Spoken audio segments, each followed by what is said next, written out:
Nature Mantra BP sugar thyroid reversal nature మంత్రతో సాధ్యం.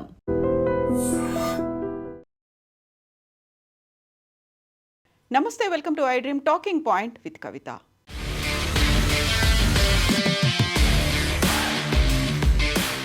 ఇరవై 24వ తారీఖు తెల్లవారుజామున జరిగినటువంటి బస్ అగ్ని ప్రమాదం దగ్ధమైనటువంటి ఘటనలో 19 మంది మృతదేహాలను గుర్తించారు. ఫోరెన్సిక్ నమూనాల ఆధారంగా కుటుంబ సభ్యులకు అందజేశారు. ఎక్స్గ్రేషియాను కూడా కుటుంబ సభ్యులకి ప్రభుత్వాలు అందించాయి.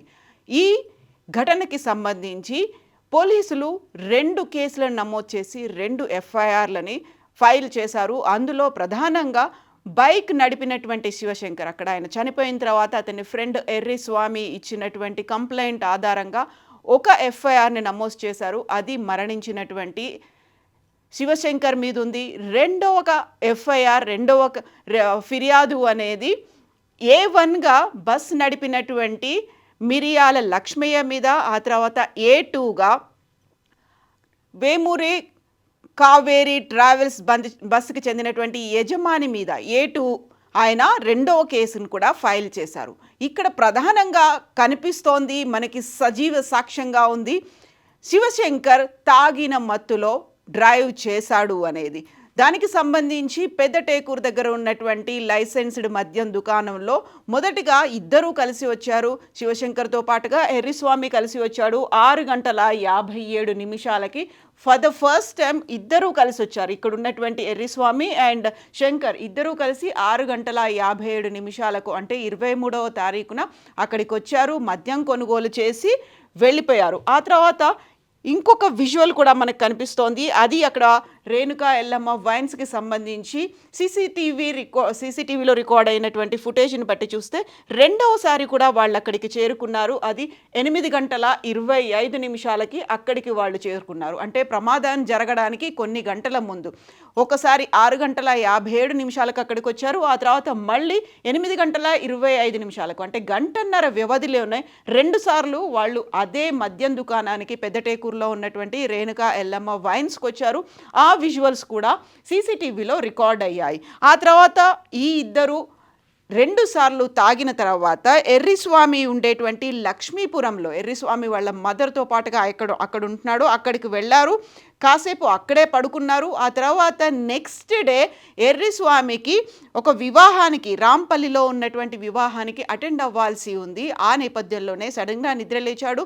ఆ టైంలోనే శివశంకర్ని అడిగాడు, నన్ను ఏదైనా బస్ స్టాప్లో డ్రాప్ చేయమని అడిగితే ఈయన శివశంకర్ బస్ స్టాప్లో కాదు, డోన్కి వెళ్తే అక్కడ రైల్వే స్టేషన్ ఉంది, రైల్వే స్టేషన్ నుంచి బోల్డ్ అన్ని ట్రైన్స్ ఉంటాయి, నిన్న అక్కడ డ్రాప్ చేస్తాను అంటూ ఆయన అక్కడి నుంచి స్టార్ట్ అయ్యారు.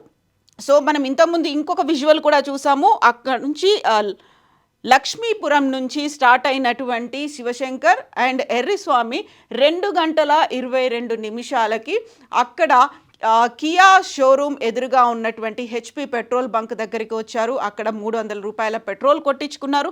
ఇక్కడే మనం చూసాము ఇద్దరు కలిసి వచ్చినటువంటి విజువల్తో పాటుగా ఆ తర్వాత కాస్త బండి ట్రబుల్ వచ్చింది. ఆ తర్వాత ఇద్దరూ కలిసి కాసేపు బయటికి నడిచి వెళ్ళారు. తర్వాత మళ్ళీ శివశంకర్ వచ్చి ఆ బండిని డ్రైవ్ చేసుకుంటూ తీసుకెళ్తున్నటువంటి క్రమంలోనే యాక్చువల్గా దానికి హెడ్ లైట్ అనేది కూడా లేదు. ఆ తర్వాత లెఫ్ట్ ఇండికేటర్ బల్బ్ మాత్రమే పనిచేస్తుంది, అందులో రైట్ ఇండికేటర్ బల్బ్ కూడా కనిపించట్లేదు, హెడ్ లైట్ కూడా లేదు. దాన్ని ఎంత ర్యాష్గా రివర్స్ చేసుకున్నాడు అనేది విజువల్లో కనిపిస్తోంది. At the same time petrol bunk నుంచి బయటికి వెళ్తున్నప్పుడు కూడా ఆ వెహికల్ స్కిడ్ అయిపోయింది. ఇదే పరిస్థితిలో శివశంకర్ ఉన్నాడు, అదే పరిస్థితిలో బండి కూడా ఉంది. కరెక్ట్గా 2:22 కియా షోరూమ్ ఎదురుగా ఉన్నటువంటి HP పెట్రోల్ బంక్ నుంచి శివశంకర్, ఎర్రిస్వామి ఇద్దరు బైక్ మీద బయలుదేరి వెళ్ళారు పెట్రోల్ కొట్టించుకున్న తర్వాత. 2:45 అంటే HP పెట్రోల్ బంక్ దగ్గర నుంచి చిన్నటేకూరుకు వెళ్ళడానికి 3 కిలోమీటర్ల దూరం పడుతుంది. ఆ 3 కిలోమీటర్లలోనే బండి మరోసారి స్కిడ్ అయింది. అట్ ద సేమ్ టైం ఆ బండిని మద్యం మత్తులో ఉన్నటువంటి శివశంకర్ హ్యాండిల్ చేయలేకపోయాడు. ఈ కారణంతోనే డివైడర్కి గుద్దుకుంది. ఇమ్మీడియట్గా శివశంకర్ అక్కడే స్పాట్ డెడ్ అయిపోయాడు. ఎగిరి డివైడర్ మధ్యలో ఉన్నటువంటి గడ్డి మీద పడ్డటువంటి ఎర్రిస్వామికి గాయాలయ్యాయి. తేరుకున్నటువంటి ఎర్రిస్వామి ఫస్ట్ శివశంకర్ దగ్గరకు వచ్చి చూశాడు, ఊపిరి ఆడుతోందా లేదా, స్పృహలో ఉన్నాడా లేదా చూశాడు. అప్పటికే ఆయన చనిపోయినట్టుగా నిర్ధారించుకున్నాడు.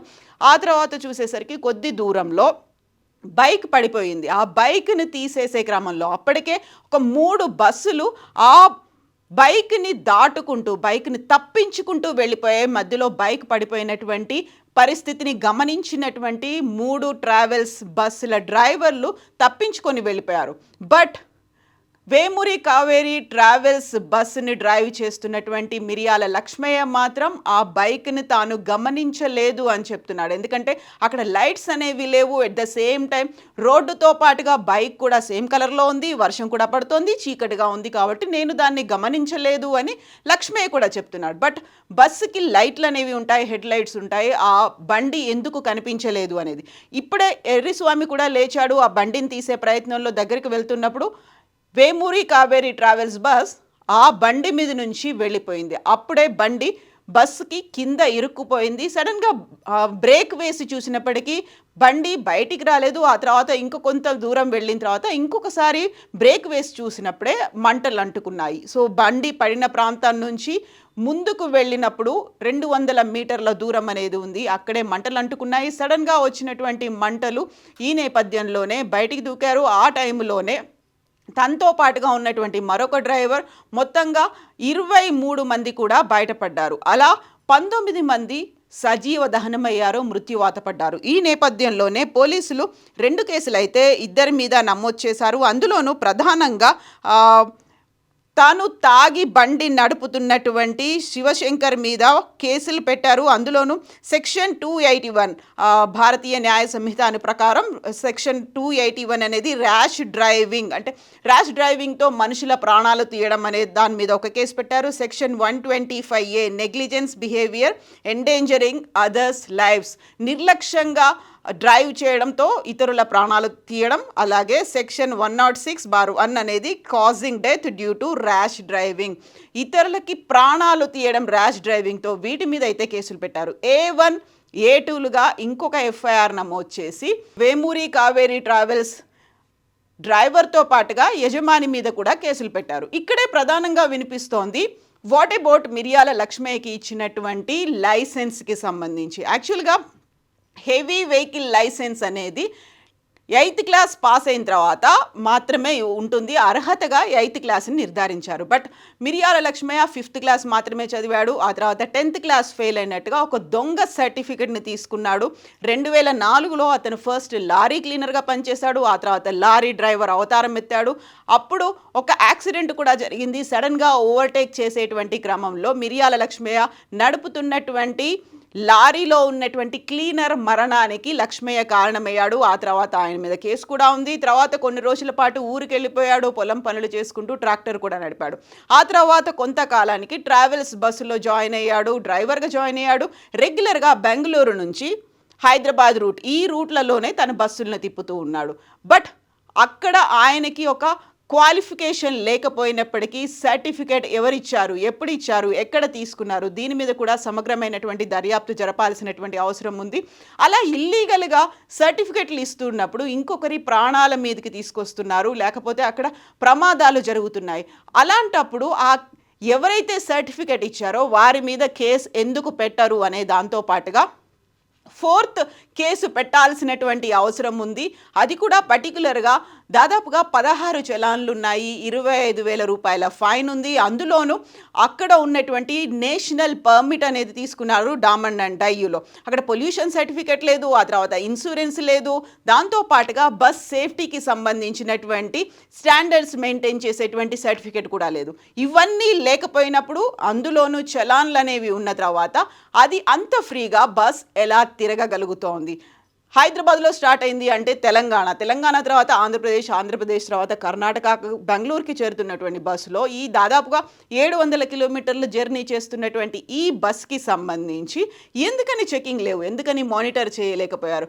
ఏదైనా సిగ్నల్ జంప్ అయ్యారు, లేకుంటే ఓవర్ స్పీడ్ అయింది అంటేనే 2 వీలర్ దగ్గర నుంచి పట్టుకునేటువంటి పోలీసులు, ట్రాఫిక్లు, కానిస్టేబుల్స్ దాన్ని ఎందుకు గమనించలేరు? అందులో ఎక్కడ తప్పిదం జరిగింది? పెట్టాల్సినటువంటి 4th కేసు దీని మీద కూడా అనేటువంటి వాదనలు వినిపిస్తున్నాయి. యాక్చువల్గా 1-2 కేసులో ఫస్ట్ కేసు పెట్టారు, ఎఫ్ఐఆర్ నమోదు చేశారు. అందులో శివశంకర్ చనిపోయాడు. శివశంకర్ చనిపోయిన తర్వాత పెట్టినటువంటి కేసు అది.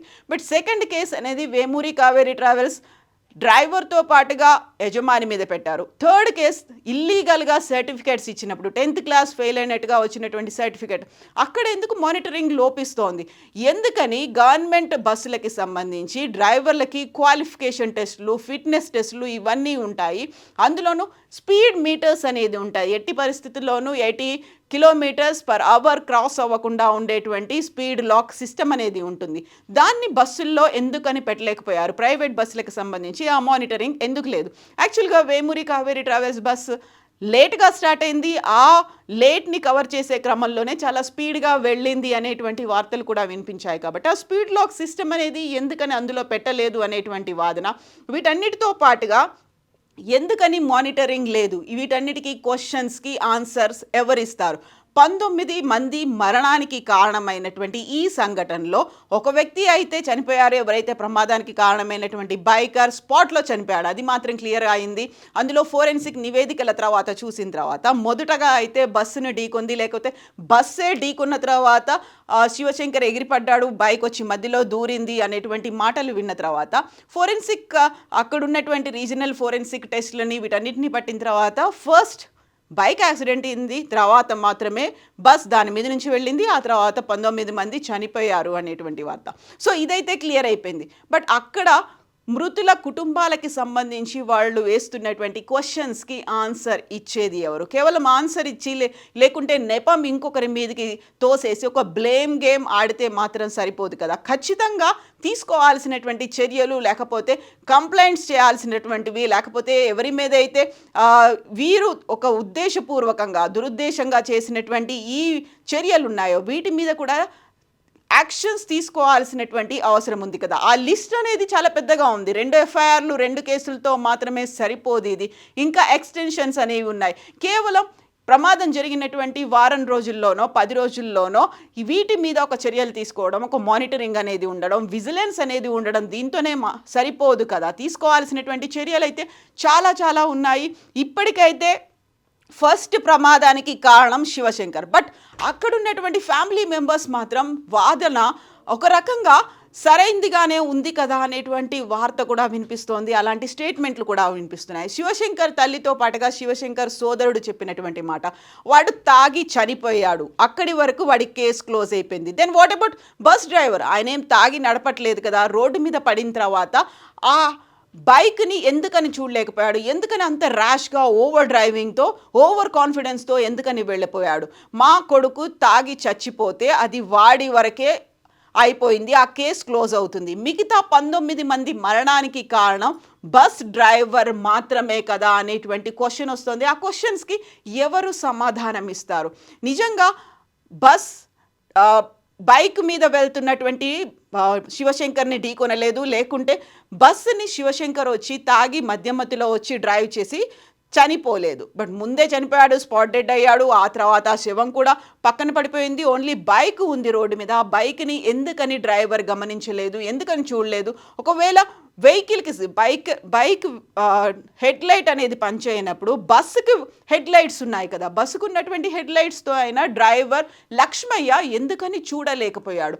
ఇప్పుడు మావాడు చనిపోతే అది ఆయన వ్యక్తిగతం, లేకపోతే ఆ ప్రమాదంగా ఆయన చనిపోయాడు. బట్ వాట్ అబౌట్ 19 మంది మరణానికి మావాడు ఎలా కారణం అవుతాడు అనేటువంటి మాటని శివశంకర్ తల్లితో పాటుగా సోదరుడు క్వశ్చన్ చేస్తున్నారు. వారికి సమాధానం ఇవ్వాల్సినటువంటి అవసరం ఉంది. ఎట్ ద సేమ్ టైం 1, 2 కేసులు మాత్రమే కాకుండా 3, 4వ కేసు కూడా పెట్టాల్సినటువంటి అవసరం ఉంది. వీటి మీద ఎందుకని చర్యలు తీసుకోవట్లేదు? కేవలం వేమూరి ట్రావెల్స్కి చెందినటువంటి ఈ బస్సులో మాత్రమే అలా అనర్హత ఉన్నటువంటి వ్యక్తి ఉన్నాడు, డిస్క్వాలిఫైడ్ పర్సన్. ఎవరినైతే సరైనటువంటి క్వాలిఫికేషన్స్ లేని పర్సన్ డ్రైవ్ చేస్తుంటే దెన్ వాట్ అబౌట్ మిగతా ట్రావెల్స్కి సంబంధించి వారి విద్యార్హతలని, వాడి క్వాలిఫికేషన్ని, వారికి ఉన్నటువంటి ఫిట్నెస్లని ఎప్పుడు మానిటర్ చేస్తారు? 1000 సంఖ్యలో ఉన్నటువంటి డ్రైవర్లు వారందరూ ఖచ్చితంగా 8th క్లాస్ పాస్ అయ్యారు, లేకుంటే 10th క్లాస్ పాస్ అయ్యారు అనేటువంటి పెట్టినటువంటి సర్టిఫికేట్స్, ఎడ్యుకేషన్ సర్టిఫికేట్స్ అన్నిట్లలో అది నిజమైనటువంటి సర్టిఫికేట్స్ అయినా, అందులోనూ ఫేక్ సర్టిఫికేట్స్ ఏమైనా ఉన్నాయా? వీటన్నిటి మీద కూడా